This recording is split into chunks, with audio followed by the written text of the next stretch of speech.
సింగరేణిలో గుర్తింపు సంఘంగా ఏఐటీసీ వైఫల్యం చెందిందని ఐఎన్టీసీ నాయకులు ప్రచారం చేస్తూ ఉన్నారు. నిజంగా వైఫల్యం చెందింది ఐఎన్టీసీ. సింగరేణికి రావాల్సినటువంటి 45,000 కోట్ల రూపాయలని ఐఎన్టీసీ నాయకులు మీ ప్రభుత్వం, మీరు చెప్తారు కదా రోజు మా ముఖ్యమంత్రిని, మా మంత్రి గారిని కలిసినాం, మా మంత్రితో మాట్లాడి అన్ని చేయించడం అంటున్నారు కదా. ఈ ఒక్కటి మీరు చేయించండి. సింగరేణికి రావాల్సిన డబ్బులు మీరు ఇప్పియండి. సింగరేణి కార్మికుల సమస్యలు మిగిలినటువంటి ఏదన్నా మేము పరిష్కారం చేయలేకపోతే మా వైఫల్యంగా మేము అంగీకరిస్తాం.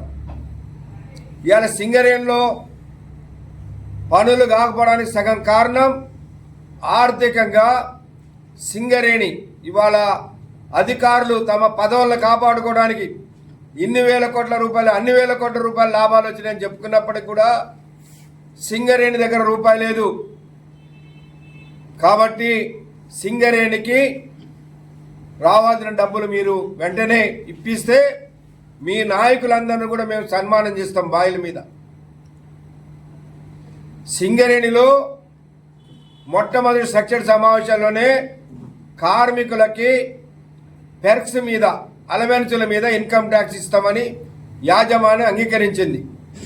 నోటు కూడా తయారు చేసి పర్సనల్ డిపార్ట్మెంట్ నుంచి సిఎండ్ఎండి దగ్గరికి పోయిన తర్వాత వీళ్ళు పోయి అప్పటి సిఎండ్ఎండి బలరాం గారిని కలిసి ఇది ఇట్లా కనుక ఇస్తే మా ప్రభుత్వానికి పేరు రాదు, మేము మంత్రుల ద్వారా ప్రకటన చేపిస్తాం, అప్పుడు మీరు ఇవ్వండి అని మాట్లాడి దాన్ని ఆపిచ్చారు.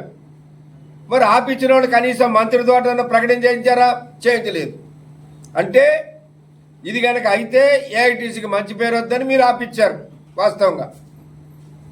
అట్లనే ఇవాళ సింగరేణిలో ఉన్న పెండింగ్ సమస్యల పైన మేము వెంటనే స్ట్రైక్ నోటీస్ ఇస్తామని యాజమాన్యానికి నోటీస్ ఇచ్చాం. దానిపైన మొన్ననే డైరెక్టర్ స్థాయిలో చర్చలు జరిగినాయి.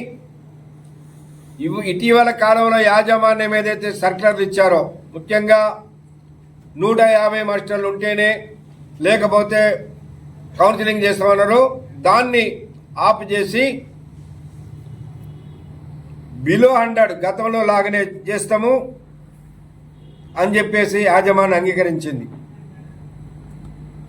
అట్లనే క్వార్టర్ ఖాళీ చేస్తేనే దిగిపోయిన కార్మికులకి లాభాల వాటా పిఎల్ఆర్ బోనస్ ఇస్తామని సర్కారు ఇచ్చారు, దాన్ని రద్దు చేసి ఎవరికైతే కార్మికులకి క్వార్టర్ ఎలిజిబిలిటీ ఉంటుందో డిపెండెంట్ ఉద్యోగాలు వాళ్ళందరికీ కూడా ఇచ్చేస్తాం. క్వార్టర్ ఖాళీ లేనటువంటి ఎలిజిబుల్ లేనటువంటి వాళ్ళు మాత్రం గ్రాట్యుటీ పైన మేము ఇంట్రెస్ట్ క్లెయిమ్ చేయమని రాసిస్తే వాళ్ళకు కూడా ఇస్తామని అన్నారు. వాళ్ళందరికీ కూడా ఇప్పుడు ఇవ్వడం అనేది జరుగుతుంది.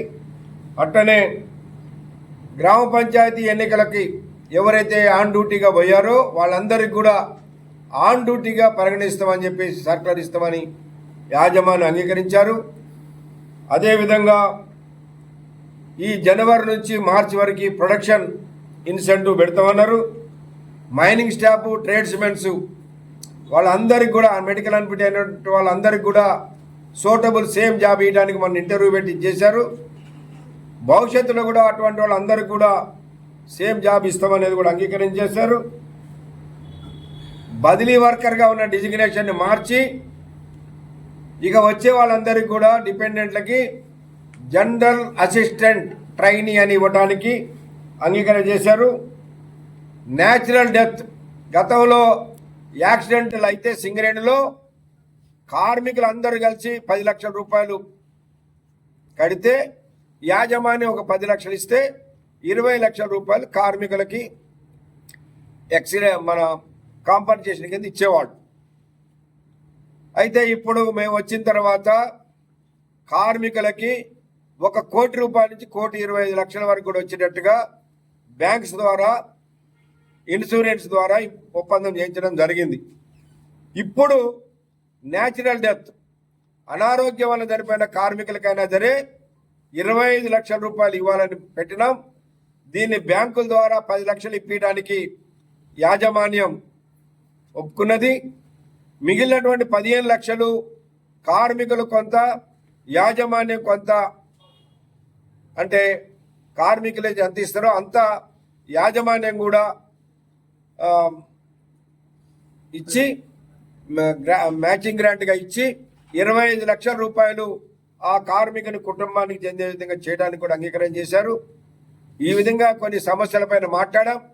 మిగిలినటువంటి సమస్యలు వచ్చే నెల డైరెక్టర్ పాల్ లెవెల్లో జరిగే స్ట్రక్చర్ మీటింగ్లో చేస్తామని అన్నారు. ఇవాళ సింగరేణిలో మెడికల్ బోర్డు ఆగిపోయింది. దీనికి కారకులు ఎవరు? పోయిన సంవత్సరం 5 నెలల్లో జరిగిన మెడికల్ బోర్డులో అవకతవకలు జరిగినాయని దానిపైన గవర్నమెంట్ ఏదైతే ఏసీబీ కేసు పెట్టారో దానివల్ల ఇవాళ ఆపారు. మేము అడిగాం నిన్న, ఆ ఏసీబీ కేసు ద్వారా మీకు ఎవరైతే దాంట్లో కరప్షన్ చేశారని, ఏ అధికారులు కావచ్చు, డాక్టర్లు కావచ్చు, లీడర్లు కావచ్చు, కార్మికులు కావచ్చు, ఎవరైనా కానీ దాంట్లో ఇన్వాల్వ్మెంట్ ఉంటే వాళ్ళ మీద మీరు యాక్షన్ తీసుకోండి, కేసులు పెట్టుకోండి. కానీ బోర్డు మాత్రం ఆపడానికి వీల్లేదని చెప్పినాం. నెక్స్ట్ మంత్ నుంచి పెట్టడానికి మాట్లాడతామని చెప్పారు. కాబట్టి ఇలాంటి సమస్యలు మేము పరిష్కారం చేయడానికి సిద్ధం ఉన్నాం. మేము ఒకటే అడుగుతున్నాం, సింగరేణికి రావాల్సిన డబ్బులు మీ ప్రభుత్వం ద్వారా మీరు ఇప్పిస్తే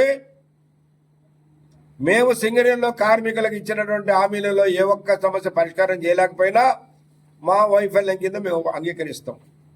కానీ మేము స్ట్రక్చర్ మీటింగ్లో మాట్లాడిన దాన్ని పోయి మంత్రులతో మాట్లాడడం, ఇది ఒప్పుకున్నారు, అది ఒప్పుకున్నారు అని స్టేట్మెంట్లు ఇచ్చడే తప్ప మీరు చేసేటువంటిది ఏం లేదనేది కూడా తెలియపరుస్తున్నాం.